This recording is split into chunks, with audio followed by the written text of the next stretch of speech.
When it comes to anti-Indian racism or anti-Semitism, at least in the mainstream social media platforms, Twitter or X is where it has been normalized the most.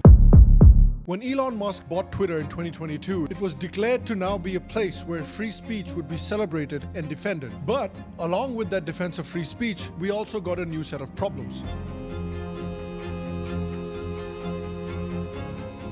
Berry Stanton का इस user ने इतनी गंदगी फैलाई कि पूरा internet ही गंदा गया है।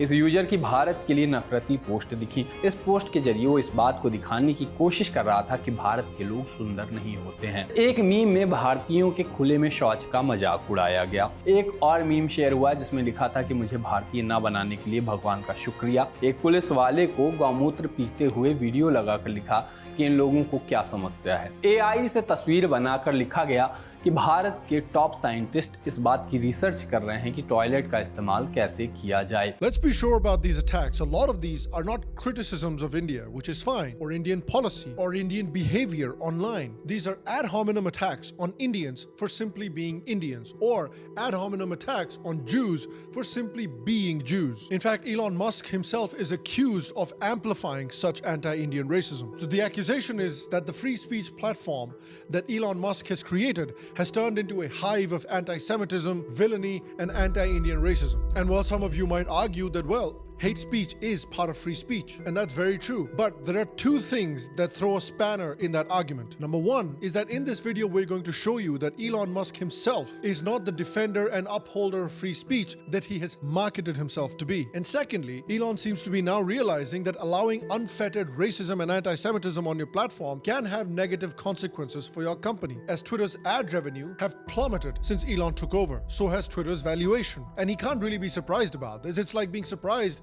if you see another Nepo baby in a Karan Johar movie, or being surprised at celebrities giving health advice on Instagram while doing ads for the most artery-jamming sugary food products known to man on TV. So let's talk about how Twitter has become the hub of anti-Indian racism and anti-Semitism, how Indians are fighting back against it, and how Twitter is now starting to pay a bit of a price for it, and perhaps rightly so. So Twitter's got a very interesting story over the last decade or so. Twitter was created by Jack Dorsey, who today looks like Professor Dumbledore from Harry Potter if he was hooked on crack. But back in 2006, he and some of his friends created Twitter. The idea was a simple microblogging platform where you could share your thoughts in 140 characters. But as time went on, Twitter turned into something much bigger than just a microblogging site where you would tell people who weren't interested at all about what shitty movie you're going to watch that weekend. Twitter actually became a global conversation platform and a bit of a global town hall. People used it to coordinate huge movements like the Occupy Wall Street movement as well as the Arab Spring. People genuinely felt that everybody had a voice on Twitter. The 2011 Arab Spring protests, Twitter and Facebook played an outsized role in these protests. In the winter of 2010, 2011, you had the Arab Spring happening. You had people in Tahrir Square speaking truth to power, using Twitter to give a voice to protests, to engage in democracy. It served that function of immediacy, which is very different from when you're reporting to the mainstream media. Someone on Twitter that has over 5,000 followers, the regime now considers that person someone who can influence. But unfortunately, soon enough, cracks started appearing in this utopia. And it was mainly due to the leanings of Jack Dorsey himself, but also mainly his staff, who made him pose for dumb photos like this. We saw many instances of this kind. News broke that Patrice Khan Cullors, who was the co-founder of the Black Lives Matter movement, had purchased a $1.4 million property in a mostly white neighborhood. Now, naturally, that would raise some eyebrows, and an African-American journalist pointed out this hypocrisy, but for that, he got locked out of his Twitter account. Pepe the Frog, who is a very well-known meme, unfortunately was also appropriated by some alt-right racist memers. But it has also been used by people on the left, people in the middle, and for all kinds of memes, not just racist memes. But back in 2016, Hillary Clinton's campaign went so far as denouncing Pepe as a white supremacy symbol. And the Anti-Defamation League also declared it a hate symbol, and Twitter quickly joined the crusade, censoring any accounts featuring Pepe at the time. And in recent examples, one of the big fish in Twitter's crusade in censoring one type of speech was the Hunter Biden laptop story during the 2020 American elections. Twitter blocked an entire New York Post article about Joe Biden's son, where they broke the news about the contents of Joe Biden's son's laptop. And what were these contents? Well, let's just say they weren't family vacation photos. They allegedly contained emails and messages involving Hunter Biden's business dealings with a Ukrainian gas company called Burisma, as well as some very, very scandalous pictures of Hunter using banned substances and gallivanting with ladies of the night. Then the last straw really was when Trump got banned from Twitter after the January 6th insurrection, and even Alexei Navalny, who was the Russian pro-democracy leader, said that this was a dangerous precedent that a world leader can just be kicked off of a social media platform like this and can be cut off from the public like this. And so there was a lot of resentment building against Twitter about its selective policing of speech. Fast forward to 2022, and the plot thickens when Elon Musk, the tech billionaire, proceeded to do a hostile takeover of Twitter and decided to reveal what we now call the Twitter files. Elon Musk has been busy releasing more Twitter files, shining a light on politically motivated suppression of speech on the platform. Bombshell Twitter files. Universe of stuff that they can do to any single account.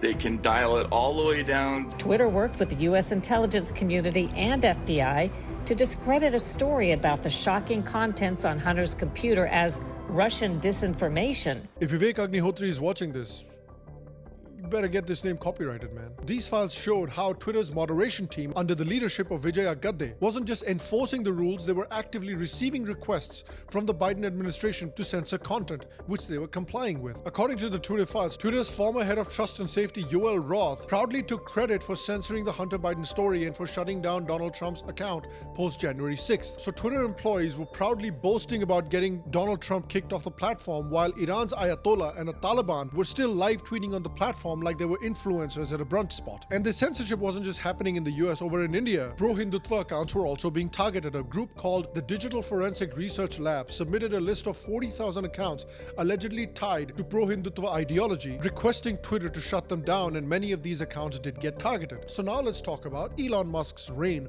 over Twitter. According to Elon, free speech is the bedrock of democracy. He paid a whopping $44 billion to acquire Twitter and protect free speech on the platform, because he considers Twitter to be the town hall of the entire planet. Immediately after taking over, Musk fired Twitter's CEO Parag Agrawal, CFO Ned Siegel, and legal chief Vijaya Gadde. He also introduced paid verifications via Twitter Blue, removing legacy verification badges so that the blue tick wasn't just reserved for the elite, but anybody could get a blue tick as long as they were willing to pay for it. But there were already some weird things that were starting to happen as soon as Elon Musk took over. In 2023, Elon labeled the word cis and cisgender as slurs. And maybe that was, as the great Chris Cornell says, the shape of things to come. The right in the West celebrated after Elon Musk's Twitter deal went through. Twitter has become much more popular with right-leaning users after the takeover. Donald Trump was happy. Many American Republican politicians supported this deal going through, and Elon repaid that support. Donald Trump's banned account was reinstated. Kanye West, who got his account suspended for anti-Semitism, his account was reinstated,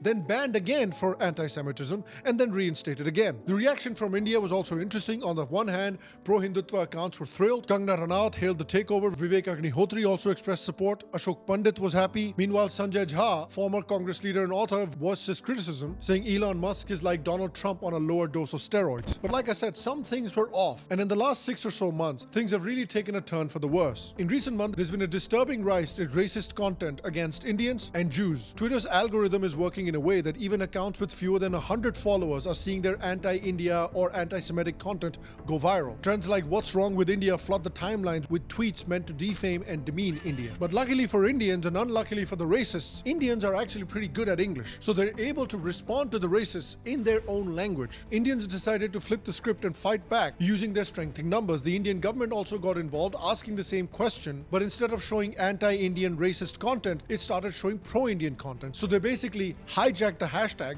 to show positive things about India, and even the Israeli government got involved. But despite this, racism against Indians on Twitter has become increasingly normalized, with slurs like Pajit cropping up more frequently. The only thing that really rivals anti-Indian racism on X right now is the insane amounts of anti-Semitic content and maybe anti-black racism. The term Pajit originated on 4chan in 2015 and has evolved into a broad ethno-religious slur against Hindus and Indians. And it's not just the white racists, but Islamists have also jumped on this trend. Many Arab handles that were slamming India online using that term were later revealed to be part of a coordinated Twitter war originating from Pakistan. These accounts posting as Arab of voices were engaging in disinformation campaign and racist content and using it to fuel anti-India sentiment, but most of them originated from Pakistan or Bangladesh. This bias isn't just limited to slurs. A Twitter user shared a news report about a foreigner who was assaulted in India and decided to blame all of India and all Indians for this attack, and Elon Musk appeared to be agreeing with the sentiment of that tweet. Now again, like I said, you might say that, hey, it's hate speech, sure, it's racism, sure, but it should be part of free speech, as long as you're not calling for any violence. And that's fair enough. But here's where Elon runs into two big problems. Problem number one is that Twitter, ever since Elon's takeover, has been hemorrhaging money. The company has lost approximately 72% of its value since Elon Musk took over, resulting in $24 billion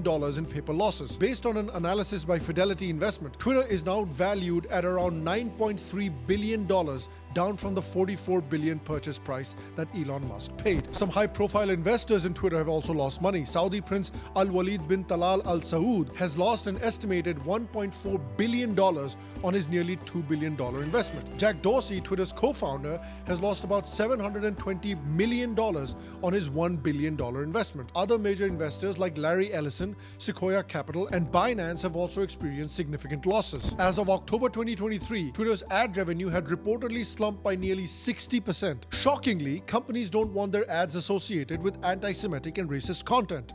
Hey, look at us. Look at us. Huh? Who would have thought? Not me. And really, Musk can't be surprised by this, right? Because a child molester cannot be surprised that he's not allowed near an elementary school. But, I love kids. Oh. That is the problem. If reports are to be believed, the user base of Twitter has also shrunk. In the US, the app usage has fallen by approximately 23% since November 2022. As of October 2023, monthly users were down by 15% globally. So obviously, that's one major issue that Elon is facing. But here's the second issue, and potentially an even bigger issue philosophically when it comes to Elon Musk and his defense of free speech and anti-Indian racism and anti-Semitism on Twitter. Because you may argue that Elon is sticking to his free speech principles. Sham, if you have such a problem with it, go to another platform, you idiot. First of all, calm down, man. That's a little bit aggressive. Secondly, Elon seems to be committed to free speech principles the same way Hulk Hogan is committed to wearing t-shirts. By which I mean, not that much, really. Twitter has been accused of trying to silence its critics several times since Elon Musk acquired the platform. Speaking of Musk's hypocrisy, let's not forget the Elon jet controversy. Musk once claimed that he'd allow an account to track his private jet movements because, transparency. But then soon after, according to Elon, those public flight details magically became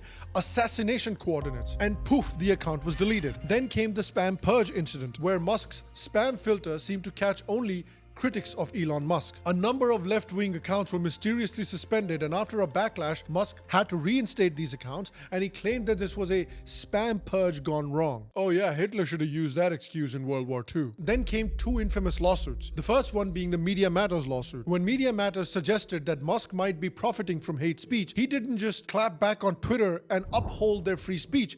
He sued Media Matters. But the funny thing was that the lawsuit said that Media Matters was allegedly accurate in its reporting. It just disagrees with how Media Matters framed its story. So you might realize here that this is Musk admitting that neo-Nazi and white nationalist racist content does appear on Twitter, and that Media Matters did in fact see ads appear next to that content, which means Twitter was benefiting from such content. Then the lawsuit that Musk filed allegedly claims that Media Matters defamed Twitter, but then the lawsuit actually doesn't include a defamation claim. Seems like it was an attempt by Musk to trap Media Matters in a very expensive lawsuit in order to basically shut them up. Musk has also tried to sue the Center for Countering Digital Hate after it released a report called Toxic Twitter last year, where the report said that Twitter under Musk's ownership had reinstated the account of previously suspended neo-Nazis, white supremacists, misogynists, and spreaders of dangerous conspiracy theories, and that Twitter stood to profit from additional advertising as a result. And a US District Judge, Charles Breyer, dismissed the lawsuit that Musk filed on this organization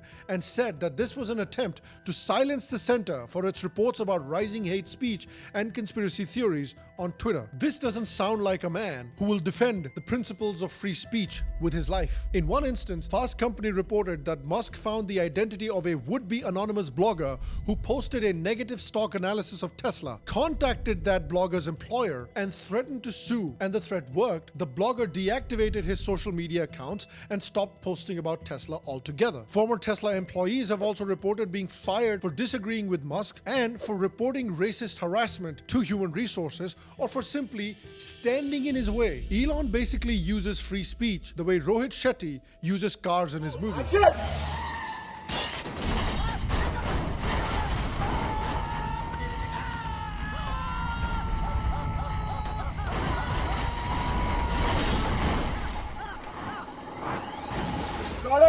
And for a guy who loves to wax poetic about free speech, Musk sure knows how to keep quiet when it comes to China. His silence on the complete lack of free speech in China and by the Chinese government speaks louder than any tweet. See, if Musk really wanted to be a free speech absolutist like he claims, he had the opportunity to do so in these cases, but instead, he's turned it into a performance art piece where the punchline is always somebody else's silence. The guys like the Harvey Weinstein for free speech. Countries like China, Russia, and North Korea have long banned Twitter in their countries for misinformation, and Brazil recently joined this list. And what Elon Musk is doing with Brazil really shows what the biggest danger from Elon Musk is to democracies around the world. See, in April, a judge in Brazil ordered the suspension of dozens of accounts for allegedly spreading dangerous misinformation. Now, this order from the judge apparently even went against Brazilian law, so one can't fault Elon Musk for not complying with the demand. Elon obviously said that his company would not be complying with the demand of this Brazilian judge because his platform will uphold free speech. So obviously the judge ordered Twitter to be banned from Brazil. There's no issues against Elon Musk till now. But the issue is that since then, Elon has been on a crusade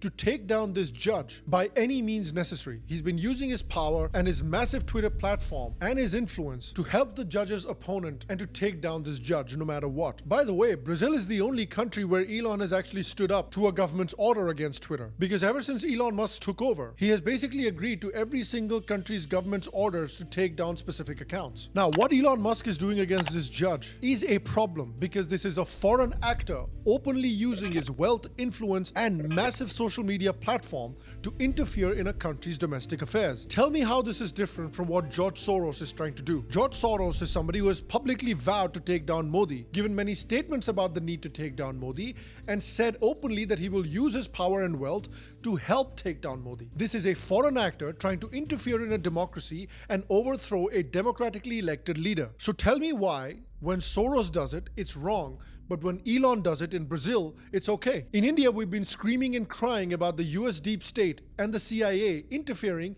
and overthrowing the Sheikh Hasina government in Bangladesh. I don't think what Elon is doing in Brazil is really that different. Look at India and Elon's relationship right now. In 2023, Tesla was nearing a deal with India for car exports and a $2 billion plant. That didn't go through so far. They're working on talks right now and both parties expect a positive resolution. But what if tomorrow Elon runs into some problems with the Indian government and decides to use his money and platform to take down Modi and prop up Rahul Gandhi? We should not take what Elon Musk is doing in Brazil lightly, because if he continues like this, it can potentially affect every single democracy on the planet. So basically, a billionaire is allowing rampant anti-Semitism and racism on his platform in the name of absolute free speech, meanwhile attempting to shut down criticism of his and his company's policies, and alarmingly using his wealth and platform to attempt regime change in countries like Brazil, exactly like George Soros, who Elon hates and who Elon thinks of as the globalist elite who are hell-bent on destroying the world. And so the question to Elon should be that if you're going to be such a free speech absolutist, you should put your money where your mouth is. And I want to ask you, do you think the current racism and anti-Semitism that we're seeing on platforms like Twitter right now is a problem?